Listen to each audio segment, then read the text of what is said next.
اخبار طيبه يا علي. خير يا فندم. الاسعار وصلت اهي.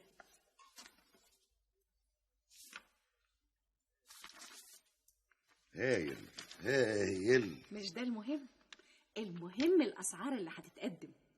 لا ما تقليش انها هتبقى بالشكل ده، اكيد هتكون مرتفعه كتير عندها. اظن بقى ده يخليك تسرع في اتخاذ القرار.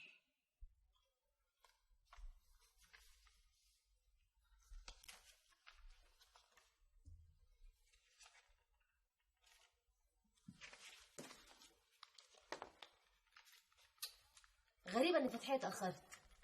أول مرة تعملها. من كام يوم كده كانت مش تمام، سرحانة ومش هي. بقولك ايه يا ناهد، ما تروحي لها، ما هي في سكتك. الو، اهلا يا استاذ علي. اهلا. فتحية؟ لا ما جاتش، احنا كنا هنتصل بحضرتك. طب متشكر. لا ابدا، تلاقيها راحت لوالدتها ولا حاجه، اصلها كانت تعبانه شويه. مع السلامه. يلا. ايه الحكايه دي؟ لا كانت تعبانه ولا حاجه. يا ترى ايه اللي حصل؟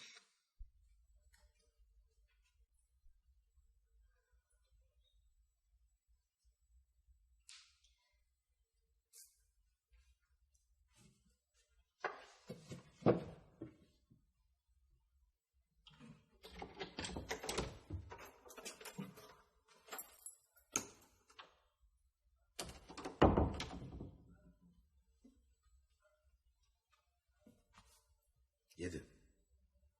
مالك يا فتحي؟ ايه؟ في ايه؟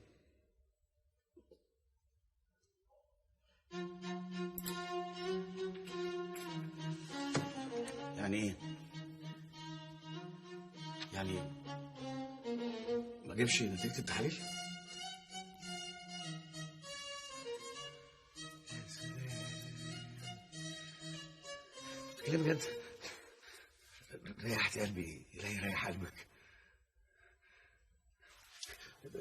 فتحية وريني بقى ايه الطفل اللي عزمني ده، اكيد هيطلع شقي جدا. انا نفسي احضنك. لا احضنك ايه؟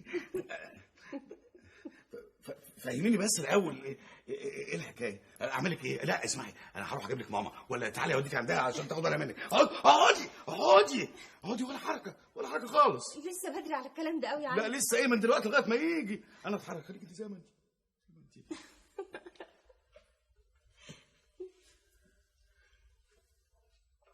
فتحية، امتى حصل ده؟ النهارده الصبح بعد انت ما خرجت. ايوه ازاي يعني؟ فهميني، جه ازاي ده؟ هذا الطفل خلاني كنت هشك في نفسي وفي الدنيا كلها. مش انت حاولت تصحيني الصبح، قلت لك سيبني اقوم على مهلي؟ بعد كده حاولت اقوم، لقيت الدنيا بتلف بيا. قلت يمكن عشان انا ما نمتش كويس بقالي كام يوم. حاولت اقوم تاني، لقيت نفسي غم عليا ونفسي اكل حاجه حادقه. حاجه حادقه؟ وكلت حاجه حادقه؟ لا طبعا، لاني ما قدرتش اقوم من السرير اصلا. احسن ليكي. الله. طب وبعدين؟ عرفت ان ربنا اذن. يا سلام، ما انت كريم يا رب. الف حمد شكر ليك. طب اسمعي بقى، دلوقتي انت تعبانه ومحتاجه حد يخدمك. انا هجيب لك ماما عشان انا مش فاضي شخصيا اقعد اخدمك. استنى بس، دلوقتي انا هبقى كويسه. دلوقتي ايه؟ هي دي بقى دلوقتي؟ معلش، بعد كام يوم كده انا ممكن اروح لها بدل ما اتعبها هي وبابا، وانت بقى تبقى تستحمل. استحمل وبس؟ ده انا استحمل ونص وثلاث ارباع واستحمالين وعشرة. يا سلام. طب نبدا الخدمه المنزليه. قولي لي تحبي تتغدي ايه؟ ما هو انت لازم تاكلي كويس جدا. انت دلوقتي ما عدتيش واحد صحيح، انت اتنين صح. وبعدين انا عايز الواد يطلع بومب حديد. استنى بس، انا عملت لك الغدا. ايه ده؟ عملت ايه؟ وده كلام برضو معقول ده؟ طبعا، مش كفايه عليك اللي انت فيه؟ هو انا في ايه يعني يا اختي؟ انت في حاجات كتير، خصوصا دلوقتي بعد ما بقى في ضيف جديد. الضيف الجديد. تعرفي بقى ان الضيف ده هيخليني افكر كتير قوي. تفكر في ايه؟ ايه؟ في حكايه الاستقاله.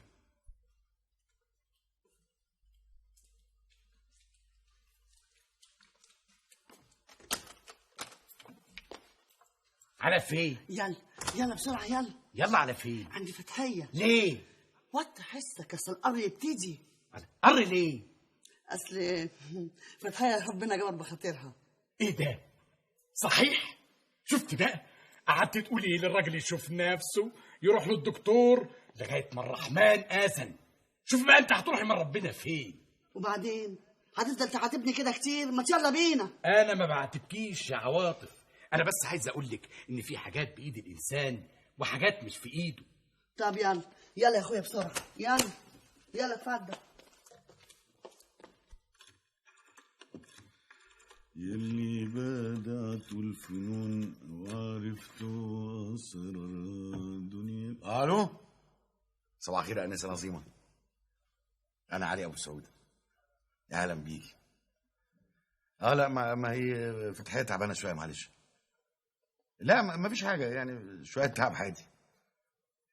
ما انا بكلمك عشان كده. يا ريت تعملي لها النهارده مرضي.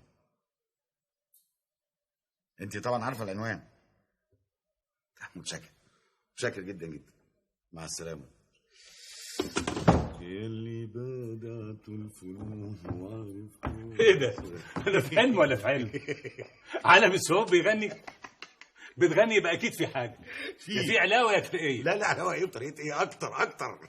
اوعى تكون تمسك مكان فن بيه. لا مكان فن مين؟ اكتر. التغيير الوزاري لسه عليه بدري. تغيير وزاري ايه يابا؟ بقول لك اكتر. والانتخابات لسه عليها بدري. برضه عمال تلف في حلقه ضيقه جدا. بقول لك اكتر. ما عادش. انا جبت لك الدوله من اولها لاخرها. اهو ده بقى قبل اولها واكتر من اخرها. طب فرحني معاك. ولي العهد في الطريق. نعم. بقول لك ولي العهد في الطريق. هنخلف. هبقى اب. وده اللي بتقول عليه اكتر. ده اقل حاجه يا ابني، اقل حاجه في الدنيا انك تبقى اب. انت قصدك يا فرغلي ما تعرفش العذاب اللي انا شفته عشان الطفل ده يجي. العذاب اللي انت شفته؟ قول العذاب اللي انت هتشوفه. ربنا يسمع منك يا بنتي واشوفهم حواليك ومالين الدنيا عليك. ايه؟ وعلي هيطير من الفرحه يا بابا. علي جدع طيب ابن حلال ويستاهل كل خير. لكن انت ناويه تعملي ايه دلوقتي؟ ده انت يلزمك راحه في الشهور الاولانيه دي. ما انا هكلم علي واخدها عندي. جرى يا عواطف ونسيب الراجل لوحده؟ ولوحده ليه؟ هو علي غريب والبيت مفتوح بحسك.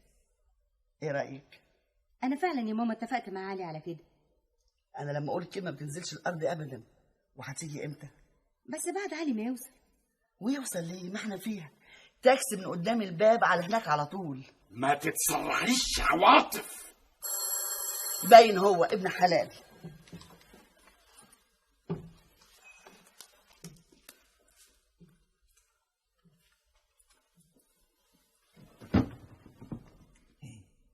مبسوطه يا فتحيه؟ خير سلامتها يا طنط. طب سلمي الاول. معلش اصلي قلقانه عليها قوي. طول عمرك طيبه وبنت حلال. مالها يا طنط؟ خير. مش عارفه اقول لك ايه، ما انت عارفه بقى الحمل فتحيه يعني؟ بجد يا طنط؟ فرحتيني. اوي وديني عندها يا طنط. اتفضلي يا حبيبتي. صفية كتبت الإعلان؟ ايوه يا فندم. والمدة؟ 15 يوم. عظيم. جهزت نفسك؟ من كله يا فندم. من كله؟ يعني كتبت الاستقالة كمان. بسرعة كده؟ أنا ما قصديش، أنا عاوز أقول يعني ما تستعجلش. وانا يا فندم فكرت ان انا لو بعدت عن هنا هيكون احسن لينا. أيوة معاك حق، بس برضه تستنى شوية. لسه الضربة كبيرة. أنت عارف إن إحنا داخلين على مناقصة أكبر خلال الشهور اللي جاية. طبعا عارف يا فندم. هي دي بقى اللي تقدم استقالتك قبلها بشوية. فاهم، تحت امر سعادتك. قلت لصفية؟ الليله هديها خبر يا فندم. كويس. أنا شايف يا علي إنك لازم تتفرغ اليومين دول شوية للشركة. يعني تبدأ تجهز نفسك هنا وترستق نفسك هناك. مفهوم؟ ماشي يا فندم. مع السلامة. الله يسلمك. تاخد العتبة على اقل من مهلك. انا جهزت لك كل حاجه والعربيه واقفه على الباب تحت. واعذرونا يا جماعه، انا اليومين دول مش فاضي، بس جهزت لك هديتك. ايه بتبص اهو كده؟ ايه ده؟ عقد شقه 4 اوض وصاله. ايه ده؟ وفي ثلاجه كمان 14 قدم. هو انت اقل من مين؟ يلا عشان حماتي تنبسط وتفرح. ميرسي قوي يا علي. الف مبروك عليك يا حبيبتي. اتفضلي اتفضلي.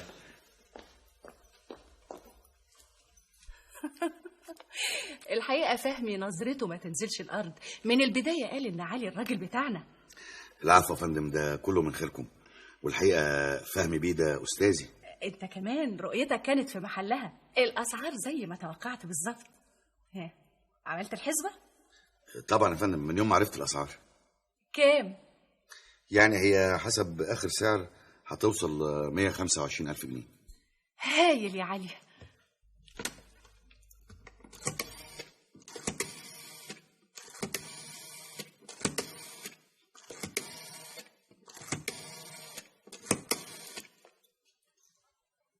ايوه يا سو، مساء الخير يا حبيبتي. بابي فين؟ خرج؟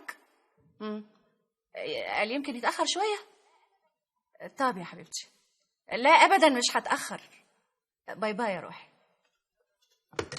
اسمع يا علي، انا عايزاك بكره تجيني بدري شويه. بدري؟ حاضر، انا تحت امر حضرتك. انا الليله دي ان شاء الله هتكلم مع فهمي، وبكره هيبقى لنا كلام. اخبار المدام ايه؟ والله تعبانه شويه. ليه خير؟ اصلها دلوقتي يعني كده اهو. الف مبروك. كده بقى يبقى لك عندي مفاجاه. يا فندم انا مش محتاج مفاجآت ولا حاجه. لا دي هتكون مفاجاه العمر. بشكل. احنا قلنا ان احنا لازم هنكسب السوق، وفعلا لازم نكسبه. مش بس كده، ده احنا لازم السوق كله يبقى بتاعنا.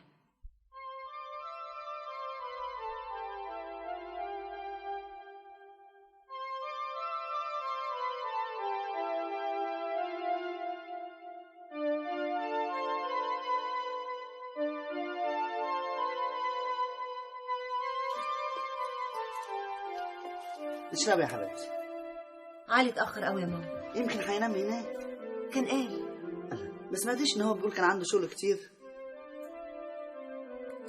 انما اقول ايه حكايه التلاجة والتلفزيون دي؟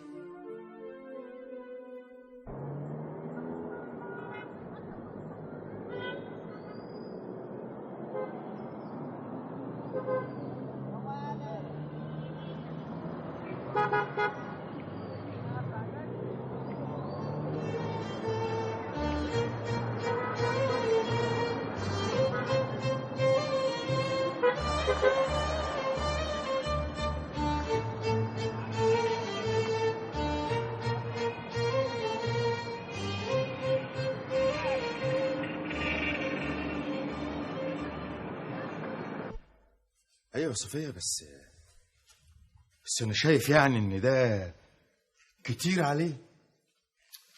وانت هتخسر ايه بس؟ انت هترسي عطا قطع الغيار على المكتب وناخد نسبة. صفيه بلاش نكبر اللعب، خلينا واحده واحده. يا فهمي احنا عاوزين نرتاح، ضربتين ورا بعض ونخلص. يعني انا فكرت ان احنا بقى نخلص من الشركة دي، مبلغ كويس في البنك ونرتاح. علي نبيع له الشركة. مش عارف، سيبيني افكر شويه. هتفكر في ايه بس؟ اولا علي بقى في ايدينا وانت بعيد. ثم ايه؟ ثم انا فكرت اننا نخلي علي شريك بالنص. بالنص؟ يعني هو يقدم استقالته من هنا ويبقى شريك بالنص من هنا. ايوه صفيه، بس ده يبقى كتير عليه. بالعكس، ده هيخليه يشتغل اكتر واكتر. ده انا حتى فكرت كمان ان احنا نقسم معاه في حكايه مواد الصباغه دي. ايوه صفيه، بس انا شايف. اسمعني بس. تعال.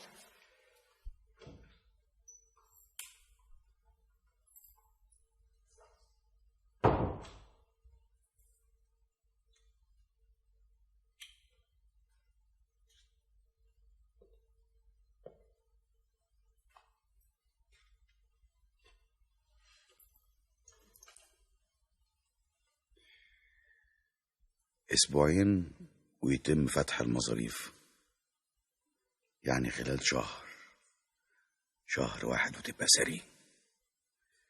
يبقى معاك 40,000 جنيه.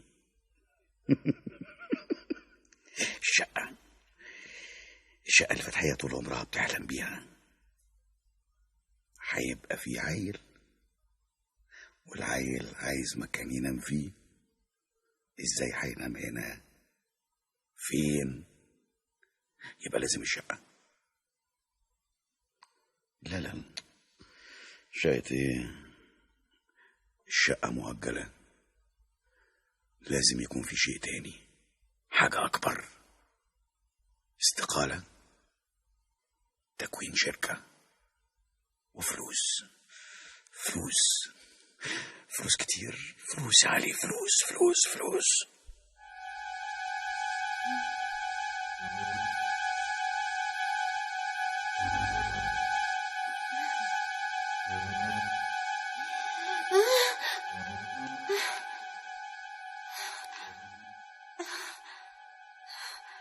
بسم الله الرحمن الرحيم. يا ترى مالك يا علي؟ تعبان ولا في حاجة شغلاك؟ بسم الله الرحمن الرحيم. مالك يا بنتي؟ بسم الله الرحمن الرحيم، في ايه؟ أبدا يا ماما، بس بيتهيألي إن علي تعبان. بس عشان بعيدة عنك يا حبيبتي.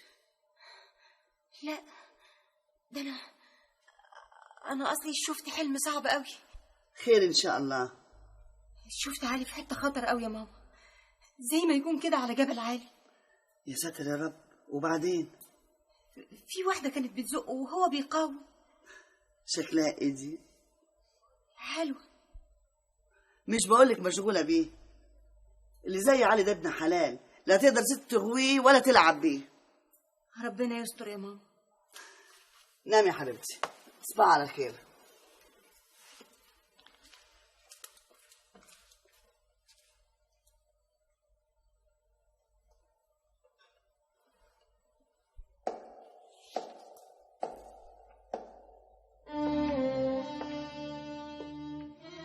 ايه يا علي؟ انت حيرتني معاك، كل يوم في حال، يوم مشغول وسرحان، ويوم مهيص ومغني. ايه العبارة؟ يعني اصل يا اخي ساعات تصادفك في حياتك حاجات كده يتهيألك انها ممكن تلعب دور في حياتك، بس تبقى قلقان منها، خايف. يتهيألك انها ممكن تلخبط لك حياتك كلها. الله، انت هتكلمني بالالغاز؟ لا مش الغاز ولا حاجه. قول لي يا فرغلي، انت ما فكرتش تشتغل بعد الظهر؟ ومين قال لك ما بشتغلش؟ ايه ده؟ يعني انت بتشتغل؟ ايوه، هو عيب؟ امال زيك مموت نفسك شغل في الشركه وبس؟ طب قول لي انت بتشتغل ايه؟ بشتغل على تاكس. ايه ده؟ سواق على تاكسي؟ ايه عيب؟ لا ابدا، ما قلتش عيب، بس اصلها شغلانه متعبه قوي. ولا متعبه ولا حاجه، ايه ساعتين زمن الواحد بيقضي فيهم وقت ويجيب قرشين للعيال. اصل انت ما جربتش العيال يا علي يا اخويا، طحونه شغال عمال على بطال، كله عايز، ما حدش بيقول خد. طب قول لي، الشغلانه دي بتكسبك كتير؟ حوالي جوز جنيهات في اليوم، يعني 60 جنيه في الشهر. طب والله برافو عليك، 60 جنيه في الشهر مبلغ كويس جدا. انا احب الايد الشغاله. مش كده برضه؟ طب ايه رايك يا ابو علي، بما انك بقى قربت تبقى اب، ما تيجي معايا اعلمك السواقه، ايه حاجه تنفعك بعدين. تعلمني سواقه واشتغل انا كمان سواق؟ والله فكره. ماشي. ما تخليك يا حبيبتي. كفاية كده يا ماما، علي تعب من المشاوير، كل يوم رايح جاي. يا بنتي انت لسه ايه، انا خلاص بقيت كويسة. طب يا حبيبتي استني لما بابا يجي يوصلك. يعني انا مش هعرف اتصرف. باي باي يا ماما. مع السلامه، خلي بالك من نفسك يا بنتي.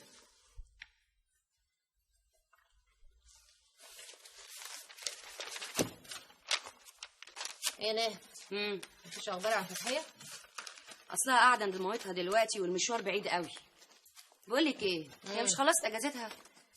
تقدر تمدها، هي محوشه اجازات كتير. مش مخلصاهم اول باول زي جماعه. الله، جرى يا نظيم؟ بكره المحروس يشرف وتخلص اجازتها وتستلف كمان عليها. ايه ده؟ ايه ده؟ تفصيل في المكتب يا ناهد. بعمل لك فستان الفرح يا شاويش نظيمه. امشي بنت، امشي. مبروك يا علي. الله يبارك فيك يا فندم. الحقيقه ده كله من خير سيادتك. بالعكس، ده بفضل عملك وامانتك. وعلى فكره انت معزوم عندنا الليله في البيت، حفله صغيره كده بالمناسبه. ما تخافش، ما حدش هيبقى موجود غير انا وانت وصفيه. على فكره ما تجيب المدام معاك. الحقيقه يا فندم المدام عند والدتها. خلاص تعالى لوحدك، بس ما تتاخرش عشان في مفاجاه كويسه علشانك. في الميعاد بالظبط هكون موجود.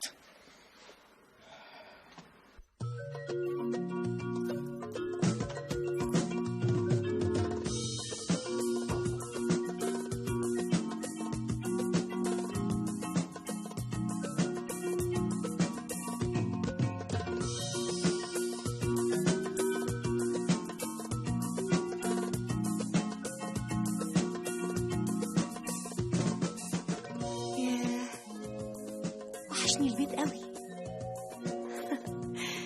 هتبقى مفاجأة لعلي. اما الحق اغير هدومي واعمل له لقمة.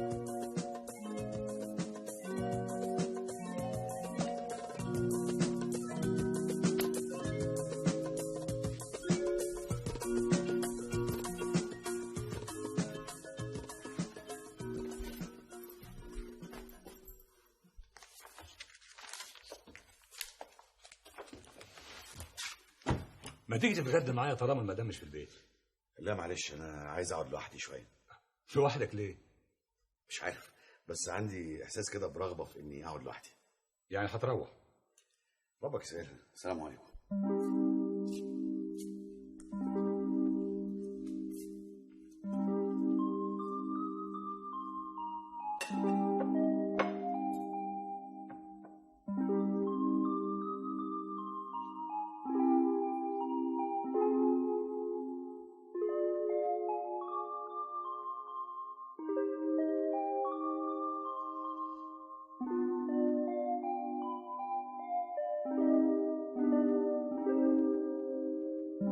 يا ترى اتأخرت ليه يا علي؟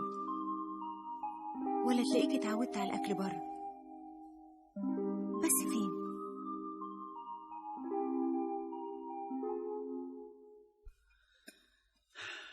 يا عين عليك يا بنتي، حمل البكرية صعبة قوي. قطيعة تقطع العيل وسنينها، يعني هم بيعرفوا كده هوت.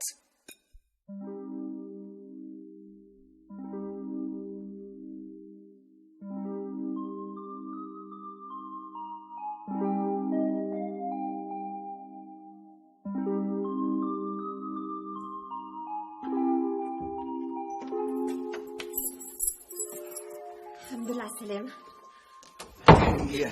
يا حياتي، نهارت الدنيا. طب ما كلمتنيش في التليفون ليه؟ ما أنا بقى حبيت أعملها لك مفاجأة. هي حقيقي مفاجأة. وبقى ايه ده؟ ايه معقولة ده؟ معقولة جيتي تعبت نفسك وعملت ده كله علشاني؟ ما كنتش أتعب لك، أتعب لمين؟ ربنا ما يحرمنيش منك يا فتحية. ايوه بس إيه بقى؟ اوعى تكون اتغديت بره.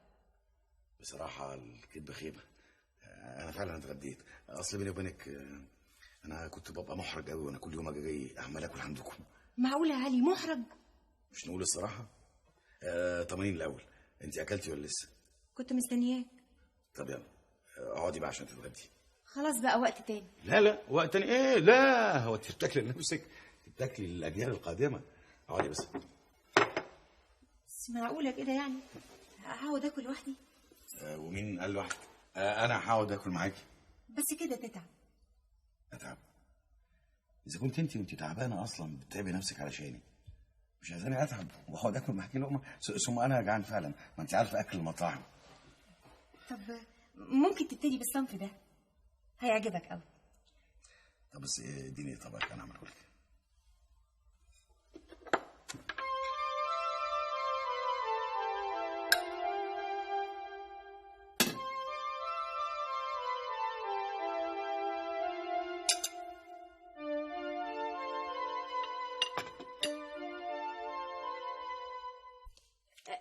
ايه يا فهمي؟ علي اتاخر. اكيد في حاجه عطلته. بس النهارده بقى المفروض ان مفيش حاجه ابدا تعطله. ما انت عارفه يا صفيه المواصلات. بس من النهارده لا مواصلات ولا يحزنون. راجل مدير عام وشريك في الشركه، معقول ما يبقاش عنده عربيه؟ انا هحاول ما اتاخرش. يا حبيبي ما تشيلش همي، خلي بالك انت بس من شغلك. ما شيلش همك ازاي بقى وانت على طول شايله همي؟ بكره نرتاح، هنعمل ايه يعني؟ انا عند وعدي، وان كنت بفكر في حاجه تانية بس هقولك عليها لما ارجع. اصلا انا دلوقتي رايح. ادعي لي يا فتحي. ربنا معاك يا حبيبي. هتستنيني ها؟ ولا اقولك لو لقيتيني هتاخر وبينام انت. لا هستناك. طب يا حبيبتي عن اذنك. ربنا يفتحها عليك يا علي. اكيد يا علي، اكيد. وجودك معانا خلى خطوات الشركه تتسع وتحقق الكتير في وقت قليل. العفو يا فندم. ما تقولش حاجه، الفضل لازم يرجع لاهله. يا فندم مفيش فضل. يا علي. اهلا اهلا اهلا سياده المدير العام.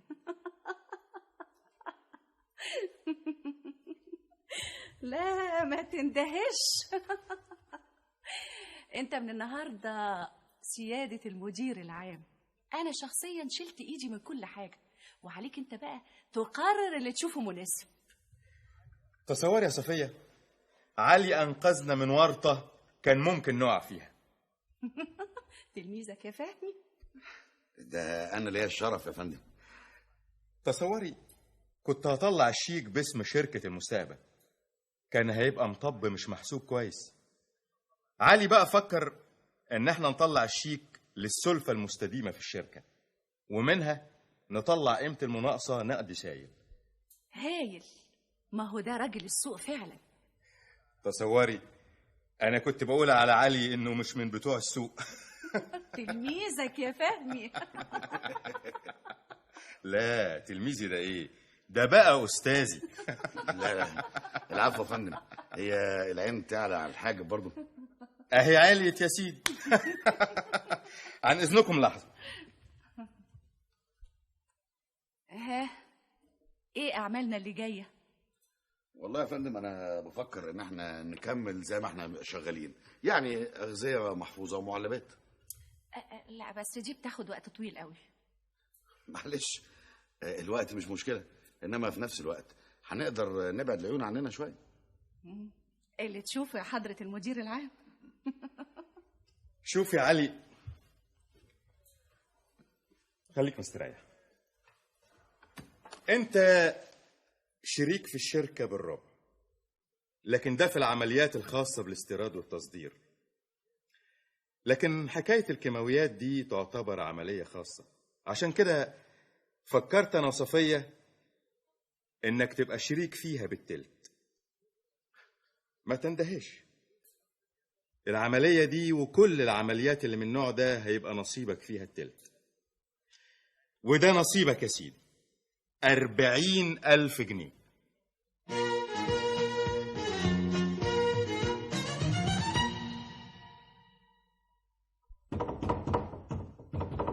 يا سلام يا علي، ما انت معاك المفتاح. ساعديني يا فتحية، ساعديني. شيلي وبالراحة. ابتداء المساعدة، ثانيا انت لازم تحضريني. تحضريني فعلا، لان في واحده قبلك على فكره خدتني بالحضن. مش هقول لك مين دلوقتي، بس عشان اريحك خدي افتحي الشنطه دي. ايه الحكايه يا علي؟ نفذي الاوامر وبس. افتحي الشنطه.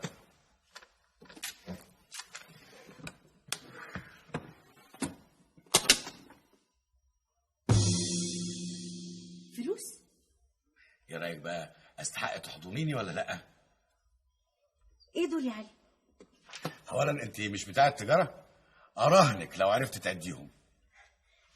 بس منين دول؟ لا لا لا لا، ممنوع الاسئله نهائي. علي ايه ده؟ انت هتشك فيا ولا ايه؟ هتشك في حبيبك؟ علي منين دول؟ طيب سيبك من ده دلوقتي. الهم بقى، انا حاسس كده ان انت تعبانه جدا في الشغل اللي انت بتشتغليه ده، ثم ان الملاليم اللي انت بتاخديها من الشغل لا تتناسب بوضعك كزوجه للمدير العام. معقول؟ مدير عام؟ جوزك من النهارده بقى المدير العام لشركه المستقبل. علي انا مش فاهمه حاجه. مش مهم، في حاجات كتير قوي في الدنيا ديت الافضل لا نفهمها ولا نعيها، المهم ان احنا نعيشها ونستمتع بيها. ثم يا ستي اللي خدتني بالحضن قبلك دي الدنيا فتحت دراعاتها وخدتني في احضانها. المهم اسمعي اخر قرار واهم واخطر قرار، انت هتقدمي استقالتك. انت بتقول ايه؟ هتقدمي استقالتك. ممكن نأجل الكلام في الموضوع ده لبعدين؟ لا لا لا، نأجل ولا بعدين ولا قبلين، اتفضلي يا خدي. نأجل ايه؟ انا قصدي بصراحه كمدير عام ما عنديش استعداد ان مراتي تقف مذنبها المدير العام او انها تتاخر في المواصلات. لا لا لا، انت خلاص انت دلوقتي بقيتي حاجه تانية. علي انت قدمت استقالتك، طب اشمعنى عاوزني انا بقى اقدم استقالتي؟ معلش يا حبيبتي، اصل انا حاجه وانت حاجه تانية. يعني ايه بقى؟ يعني انت اشتغلتي لان احنا كنا محتاجين الفلوس اللي بتشتغلي بيها، انما دلوقتي ما تشتغليش مش محتاجين. ايوه بس ده قرار مستعجل قوي يا علي. يعني انت طول النهار بره وبعد الظهر في شركه تانية، انا هقعد في البيت اعمل ايه؟ ارتاحي، انت اصلا دلوقتي محتاجه للراحه. لا يا علي، خليني حتى اكمل شهور الحمل في الشغل، وبعد كده لما يبقى في اللي يسليني ابقى اقعد.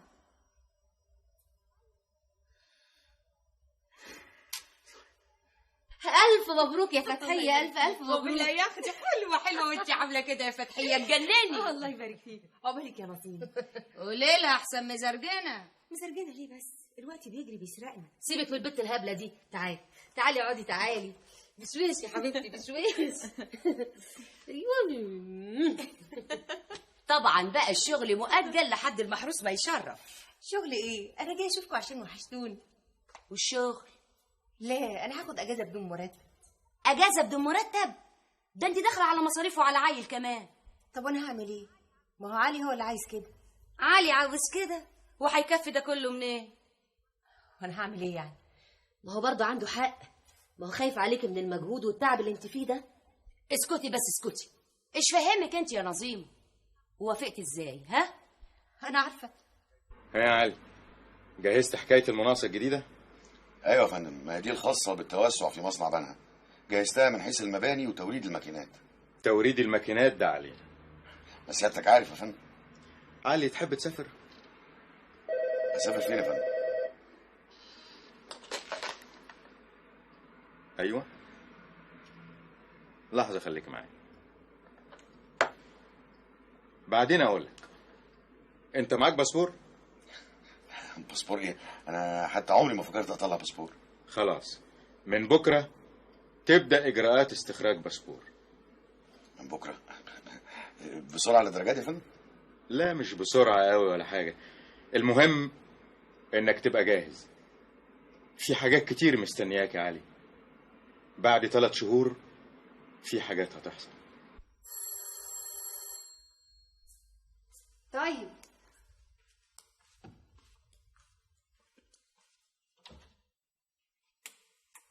اهلا. ازيك يا ماما؟ ازيك يا فتحيه؟ وحشانه قوي يا حبيبتي. اتفضلي يا ماما. قلقت عليك يا بنتي، انت بنت تقيله قوي. اخواتك ما كانوش كده. قصدك ايه يا ماما؟ لا يا بنتي مفيش حاجه، بس يعني انا شاكه الحاجه يكون اكبر شويه. يعني ممكن يكونوا 2 يا ماما، اما ده كانت تبقى حكايه. ولا حكايه ولا حاجه بالمره. بس انا خايفه قوي يا ماما. ربنا موجود. امال فين بابا؟ في البيت. طب ما جاش معاكي ليه؟ هو بعتني عشان اخدك عندنا. معقوله من دلوقتي؟ طب قولي لي بقى تحبي تشربي ايه؟ اقعدي رايحه فين؟ اجيب لك بس. هو انا جايه اشرب يا بنتي؟ لا لازم. كفايه عليكي. الحقيني ايه؟ الحقيني يا فتحيه، تعالي اسنديني اسنديني. ولا يسندك الا انا. انت عايزه اللي يسندك؟ ايوه حماتي حياتي، وش الخير والسعد والبركه، وشك دايما حلو عليا. الله الله عليكي. انما انت ايه رايك في حكايه فتحيه دي؟ مش شايفه انها مش طبيعيه؟ والله خايفه قوي يا علي. خايفه من ايه؟ انهم يكونوا اكتر من واحد يعني. يلا زي بعض، وبدل ما كل مره نخش في حكايه هي تبقى علقه مره واحده والسلام. ولا يا ام العيال؟ يعني طب شوفي بقى، بمناسبه تشريف حماتي حياتي، وبمناسبه الشاب اللي مش عارفين هيجي امتى اسمعي احلى خبر. النهارده صدر قرار تعييني مدير اداره المشتريات. مدير اداره؟ لا بلاش الحاجات دي دلوقتي احسن القرر يبتدي. عارفه يا حماتي، اليومين دول بتحصل لي حاجات مش قادر افهمها ابدا. كله باذن الله يا ابني، ولما ربنا بيأذن مفيش حاجه توقف. على رايك لما ربنا بيأذن. بقولك ايه، امال فين حماية محسن بيه؟ ولا احنا هنتغدى من غيره؟ لا يا حبيبي، هو بعتنا استأذنك عشان اخد فتحية عندي في البيت، وانت عارف بقت تقيلة وهي على وشك الولادة دلوقتي. ايه رأيك؟ يعني زي ما تشوف. خلاص يلا على خيرة الله. المهم ان احنا نتغدى دلوقتي. حضر لنا الغدا لو سمحتي. حاضر. انا مش هقدر، محسن قاعد في البيت لوحده. لا مش ثانية واحدة.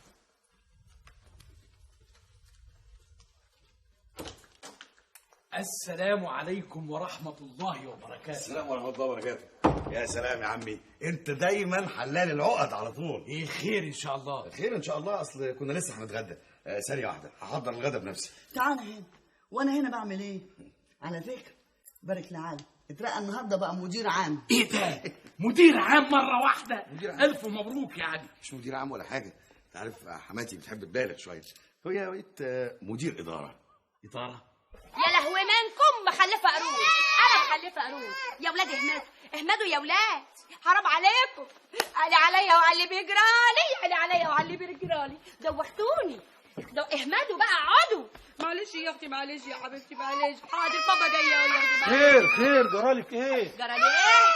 ما انت شايف المصلى اللي انا عايشه فيه؟ ولادك عاملين فيا ايه؟ ناس يا اخويا بترتاح من بدري، والناس مش عارفه تاخد نفسها. حد في الدنيا دي بترتاح يا ناهد؟ في. وده يبقى مين ده بقى؟ في هتهي خدت اجازه من ساعه ما حست ان الحمل تقيل عليها. كل واحد ومقدرته. مقدرته؟ ما هو جوزها موظف زيه زينا. ماشي يا حبيبي. انما الحمل لسه خفيف. هو اللي قلبه عليها. انا عارفه ان هو يا اخويا بيشتغل بعد الظهر. ايدي على ايدك، شوفي لي وظيفه بعد الظهر. بس يا اخويا قال له الواحد يرتاح من وجع الدماغ ده. وجع دماغ؟ انت في وجع دماغ يا واد اهدى. وانا اعمل ايه بس؟ انا اعمل ايه؟ اسيب لكم البيت يعني واطفش يا حمدي عشان تستريح انت واولادك؟ انت هتقلبيها خناقه ولا ايه؟ يا ريت هو كان الخناق ينفع، كان زمان اتخانقتوا من زمان. انما ما فيش فايده يا واد احمد، جننتوني.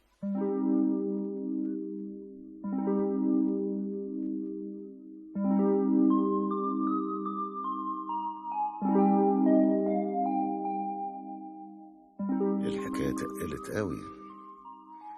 مدير إدارة و40,000 جنيه وباسبور واستعد للسفر. لغاية فين؟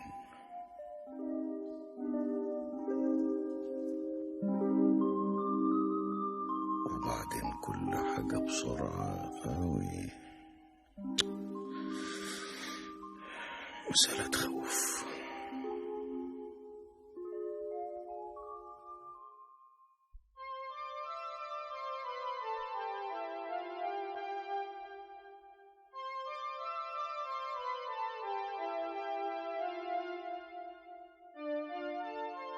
ايه الحكاية يا علي؟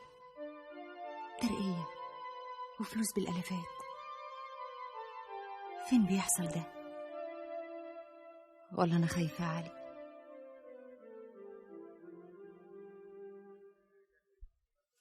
أنا جهزت كل حاجة، وبعد الضربة اللي جاية يا علي ممكن يقدم استقالته، ويبقى الخطوة اللي بعديها هي تصفية الشركة. كده بقى ما نبقاش مستعجلين. لا أنا مش بقول كده على طول، يعني بعد شوية، مثلا بعد 6 أشهر نتكلم في حكاية الشركة وتكون العملية مرت بسلام. أنا في الحقيقة مستخسرة تصفية الشركة. يا ستي ابقى اعملي شركة تانية بس من غير علي. المهم انه نفذ المطلوب منه، واحنا لازم نكون بعيد، محدش عارف ايه اللي ممكن يحصل. تفتكر يا مسألة احتياط. غريبة انك بتفكر كده. يا صفية يا حبيبتي، الدنيا مصالح مش عواطف. اعمل لمصلحتك اولا. ايوه بس علي كان امين معانا. واحنا ما خناش علي. انا بقول ده للمستقبل. ده معناه انه لا لا لا لا لا لا لا يا صفية، احنا مش بنسرق. الآلات دي مش قديمة. احنا كل المسألة ان احنا دخلنا في السكة وخدنا عمولتنا، وده عرف. يعني. قول لي يا باشمهندس، التكاليف اللي هنا دي نهائية؟ دي حسب دراسات قسم التكاليف. طب يا ترى حددتوا نوع الماكينات والشركة اللي هتورد؟ احنا حددنا نوع الماكينات، لكن طبعا الشركة هتخضع للأسعار. يعني في مكن ألماني، ياباني، إنجليزي. واحنا بالنسبة لنا هنفضل ايه؟ طبعا حضرتك عارف ان الجودة كلها قريبة من بعض، لكن طبعا الفرق هيكون في السعر. طب بقولك يا باشمهندس، تحب تسافر معايا؟ انت عارف ان في اليونان معرض صناعي هيتعمل بعد اسبوعين، والدول دي كلها هتشترك فيه. ايه رايك نسافر يومين نعاين الماكينات ونحدد الشركه اللي هتورد ونرجع؟ يا فندم انا تحت امر سيادتك. طيب انا هبقى اتصل بيك بعد يومين. شكرا يا فندم. طور بقى خدمه تاني؟ لا شكرا.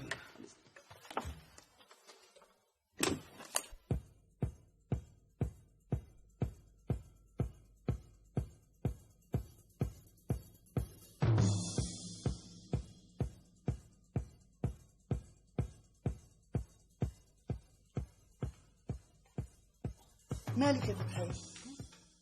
مالك يا حبيبتي؟ لا ابدا يا ماما ابدا. امال في ايه يا بنتي؟ مفيش. ولا عشان قربتي؟ يعني هخاف من ايه؟ ما هي الواحده كده اول مره تبقى خايفه او مشتاقه. صدقيني يا ماما انا ولا خايفه ولا مشتاقه. امال ايه بس؟ انت معاكي راجل مهنيكي، عايزه ايه تاني؟ عايزه الحق. انا خايفه قوي على علي. خايفه من ايه؟ مش عارفه، كل حاجه في حياته كده بتحصل بسرعه. ربنا يديله. انا ما قلتش حاجه يا ماما، بس برضو الدنيا لما بتيجي مره واحده كده بتخوف. لا بتخوف ولا حاجه، علي ربنا اداله والحمد لله، وما فيش حد من اخواتك عايز زيك. ربنا يستر. فكرة مدهشة. ما انا يا فندم قلت بالشكل ده تبقى المساله متغطيه اكتر. هايل. يعني بمجرد ما يشرف سيادته انا هطلب منه يقدم لنا تقرير عن الماكينات اللي هيشوفها، وبكده تنتهي مأموريته. طول عمري بقول انك ذكي يا علي. وبعدين احنا اللي هنحدد السعر وبنسوق. يفضل بقى يا فندم مساله مناقصه المباني. هتعمل فيها ايه؟ يعني فكرت في حل من اتنين، يا اما ادخلها باسم شركه المستقبل يا اما نبيعها. ايه؟ تبيعها؟ ايوه، اللي يدفع اكتر نرس عليه العطا. لا، ده انا من دلوقتي متنازل عن الشركه بالنيابه عن صفيه. العفو يا فندم، ده مش اكتر يعني من مجرد رؤيه للسوق. علي، تشتري الشركه؟ شركه ايه؟ انا مستعد اخلي صفيه تتنازل عنها. شركه المستقبل؟ ليه لا؟ بصراحه صفيه تعبت وانا ما عنديش استعداد ليها. ايوه يا فندم، بس تبيعها ليه؟ ما انا خلاص هقدم استقالتي واتفرغ للشركه ودينا ماشيين. صفيه خلاص. ايوه بس دي خساره كبيره قوي يا فندم. مش ممكن تبقى معاك الشركه وتبقى خساره، بالعكس اكيد هيبقى مكسب كبير. عموما نسيب الموضوع ده شويه، بس عاوزك تفكر فيه. فكر فيه بجد. ها، فكرت هتسافر امتى؟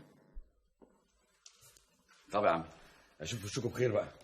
على كل حال انا مش هتاخر، اسبوع بالكتير قوي. اليونان قريبه، فرق الكعب يعني. برضو اجي معاك البيت اجهز لك حاجتك. هتجهزي ايه؟ دول هم قميصين وبنطلونين، ويمكن ما اخدش حاجه خالص واشتري من بره. مع السلامه يا حبيبي. الله يسلمك. ربنا يفتحها قدامك ويسهل لك الصعب. شكرا، ما تأمرش في حاجه. بارك الله فيك. بالسلامه ان شاء الله. مع الف سلامه. مع الف سلامه. مع السلامه. بس انت سايبني في وقت صعب قوي يا علي. غصب عني يا فتحيه، هعمل ايه بس؟ ما هو كله علشانكم. طب خلي بالك من نفسك، انت دلوقتي مش لوحدك. خلي بالك انت من نفسك. ما قلتليش اجيب لك هدوم ولد ولا بنت؟ لزوم ولا ياض بقى. وبعدين دي اول مره هسافر واركب الطياره، المفروض تشجعيني مش تخوفيني. على كل حال انا هجيب لك الاثنين، هدوم ولد وهدوم بنت. شوف وشك بخير.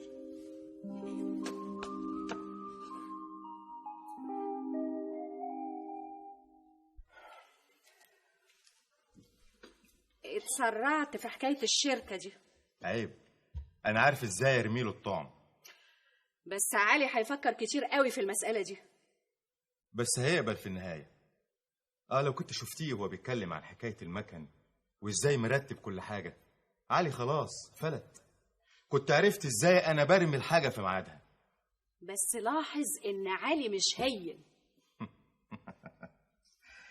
وده اللي خلاني اقدم له حكايه الشركه. حكاية كده شكلها مش طبيعي. مش طبيعي؟ لما نيجي وقت الجد هتعرفي كل حاجة وهيبقى في كلام تاني.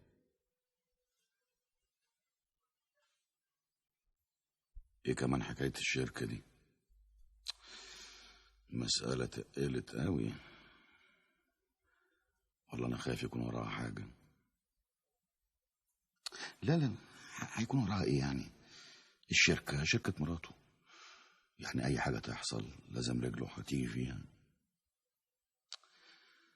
الحكاية بس عايزة تترتب كويس وتبقى البلية لعبت.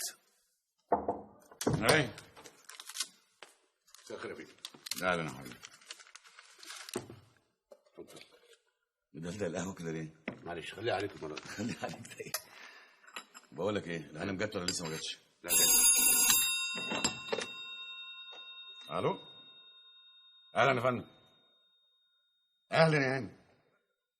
غريبه، ده انا لسه بسال السيسي بقول له الهانم جت ولا لا، بيقول لي جت. ده واضح انه هياخد الصحافه على ايدي ان شاء الله.